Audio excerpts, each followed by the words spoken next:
Hi sewing friends, welcome to my sewing room. My name is Beth, and if you're new, welcome.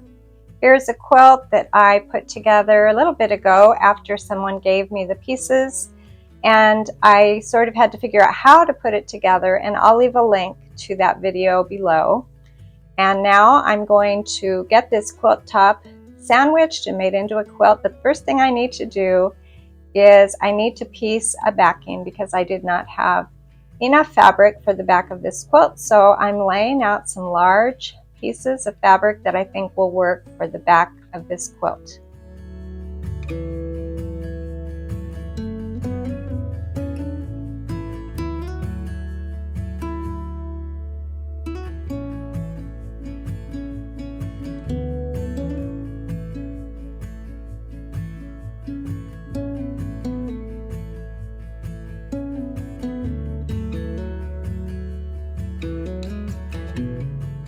After getting a general idea of how much I need, I started piecing the big chunks of fabric together, and this grouping of fabrics will be just enough. I had only just a little bit left over.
After getting the backing pressed, I pulled out my big roll of batting, and as you can see, the roll is getting smaller, but pretty soon I'll need to order a new large roll of batting. And typically I buy an 80-20 cotton polyester mix, and I don't have a preferred brand.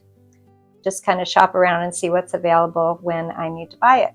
So I laid the quilt on the batting, which is folded in half on the roll, so I got the width of the quilt, and then I needed to open the batting and cut off the excess because this quilt is a little bit bigger than that half size of the batting. So I'll open the batting and I'll cut again, make sure that I have enough, and usually it's 2 or 3 inches bigger all around than my quilt top.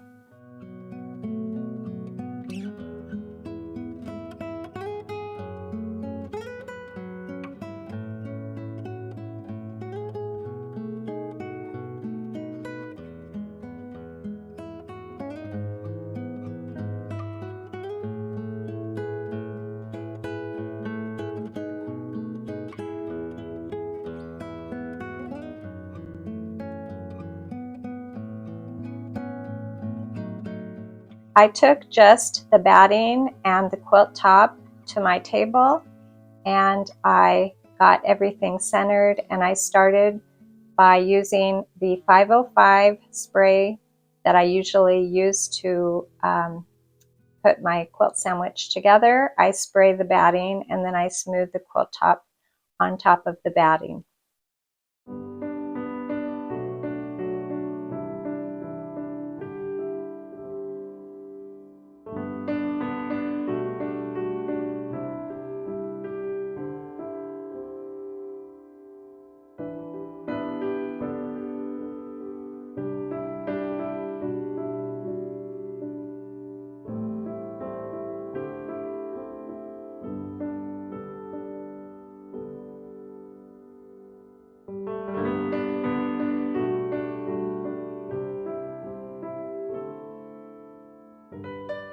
Once that step is done, I do the same thing with the backing fabric. I just turned my quilt top upside down and I use that 505 spray to adhere the backing to the batting.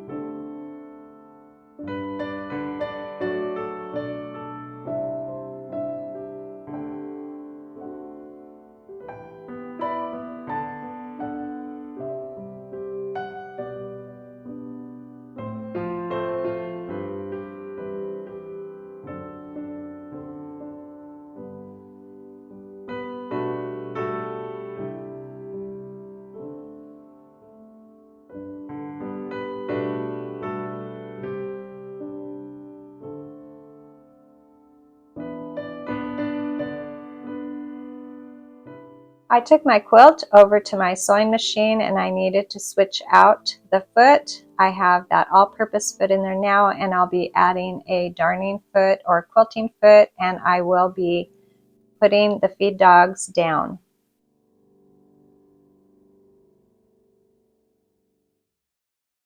I took a little extra leftover piece of fabric, batting, and backing that I had in my trash next to my sewing machine, and I did a little test run with my free motion quilting stitches, and everything looks okay, so I'm going to dive in and start quilting this quilt.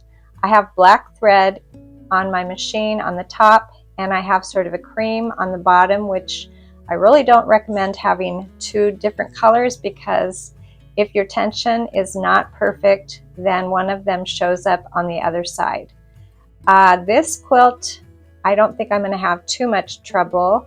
I did need black. I felt like I needed a black thread for the top, and the back is kind of a black and white, so I'm hoping that it works out okay. And I didn't have any tension issues, so I really didn't see the white thread coming up to the top of my quilt, but most of the time you want to have threads that are the same color on the top and the bottom.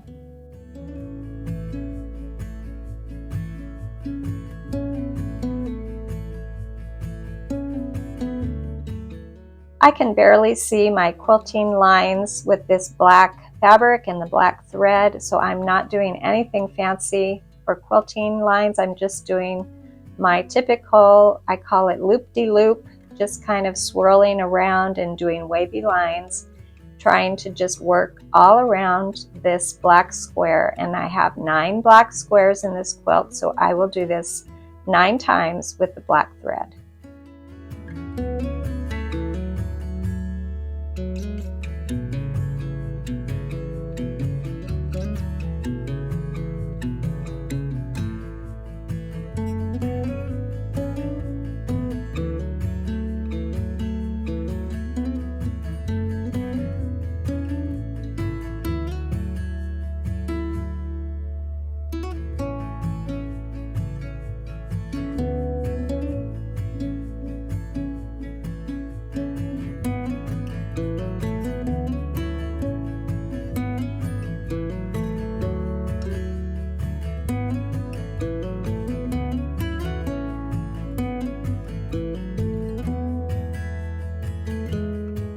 Now that I've finished all of my black squares, I switched out my thread to white, and I am going to just do sort of a wavy back and forth line through all of those white strips. And then when I get to the outside, to the border, I'll go back to doing that loop-de-loop pattern. That's kind of my go-to doodle when I am quilting.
And now that my quilt is all quilted, I can trim away the excess batting and backing using the quilt top as my guide.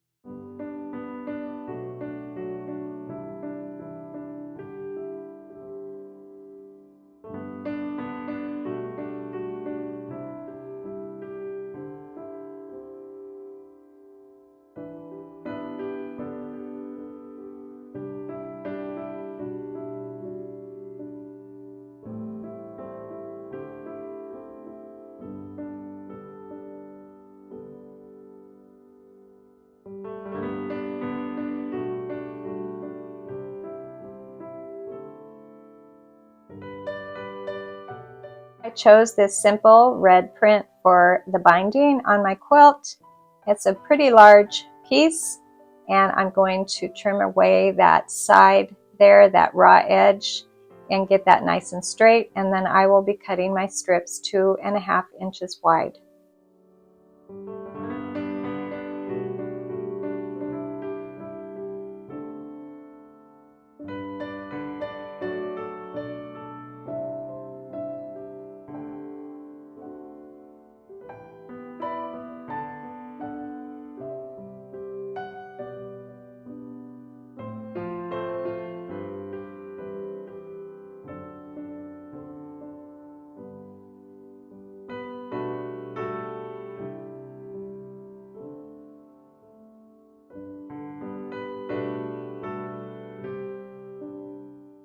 I needed 5 strips to go around my quilt, and I will be joining the strips, putting the ends together sort of at a right angle and sewing a stitch from corner to corner, and then trimming off that leftover triangle there on the right.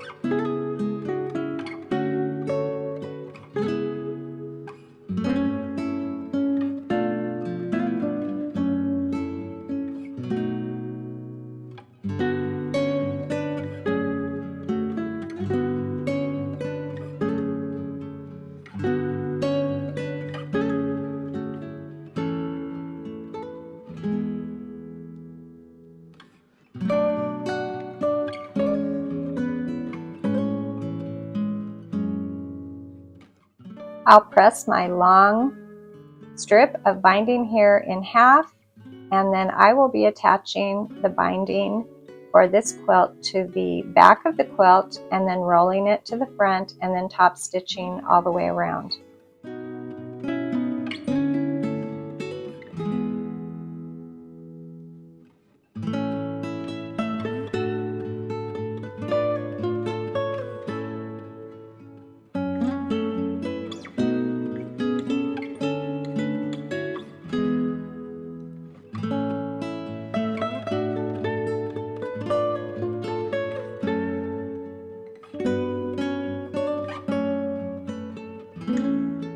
So now I'm going to attach the binding to the back of my quilt. I'll leave a tail that's about 8 to 10 inches, and I'll put it here on the side, begin stitching, and when I get to that first corner, I'm going to stop before I get to the end, about a 1/4 inch away from the end. I'm going to leave my needle down in the quilt, and then I will pivot and sew off the corner of the quilt.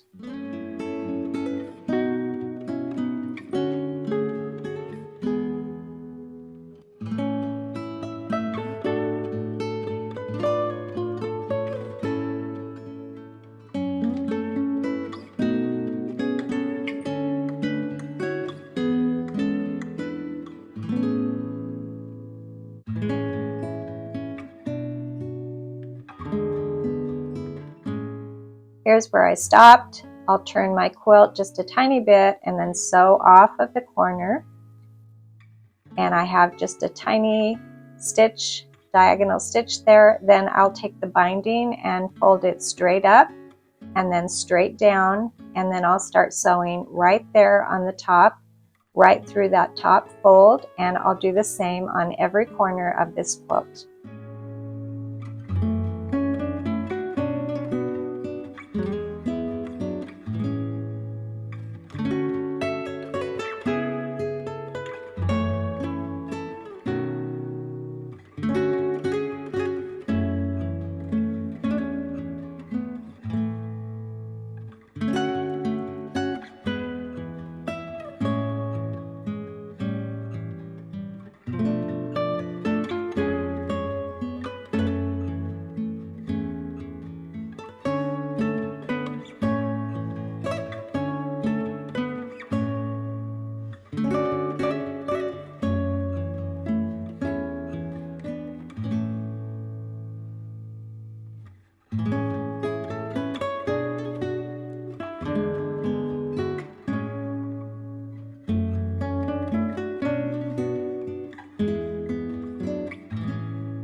I stopped before I got to the beginning where I had started, and now I'm going to fold both of these tails. Well, actually, I'm just going to fold that one on the left. Sometimes I fold both of them, but I folded the one on the left and cut off the one on the right so it touches that fold, and I needed to make sure on the left there that I had at least 2.5 inches because that's the size of my binding. Then I used that leftover piece to measure 2.5 inches, and now I will put these two end pieces together at a right angle, just like I did with those long strips before they went on the quilt.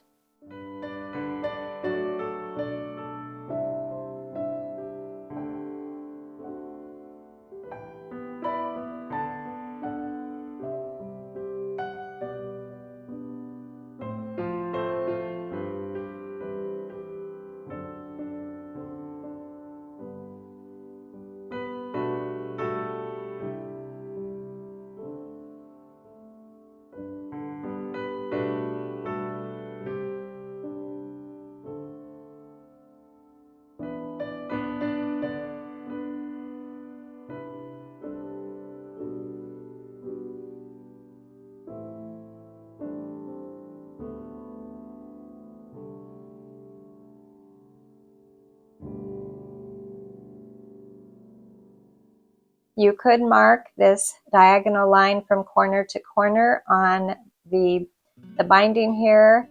It's a little bit fiddly. I did not mark it. I just sewed from corner to corner, and before I cut those excess triangles off, I always make sure that it is fitting the quilt.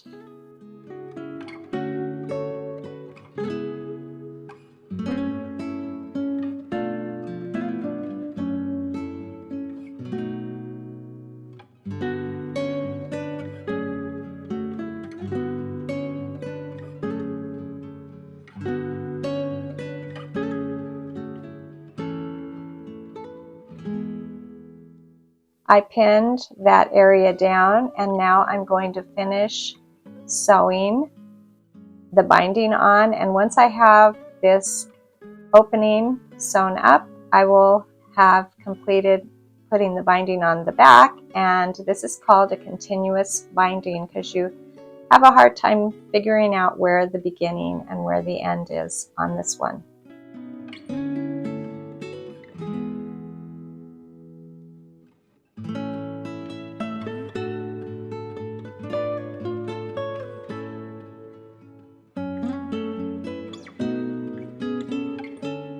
Turned my quilt over and I just pulled that binding to the front, and now I will top stitch all the way around my quilt, and when I get to the corners they fold down pretty nicely after doing that little diagonal seam on each of the corners, and the way that it was folded, those corners come out really nice.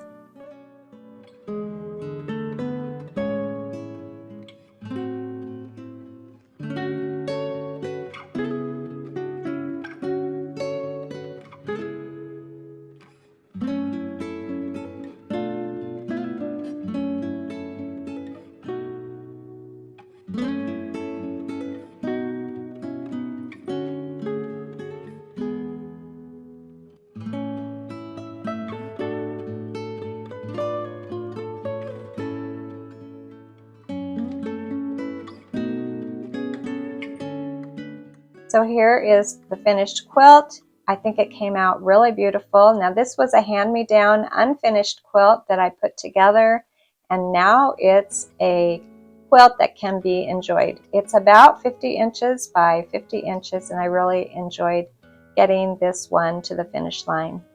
Thanks for joining me today, and I'll see you next time.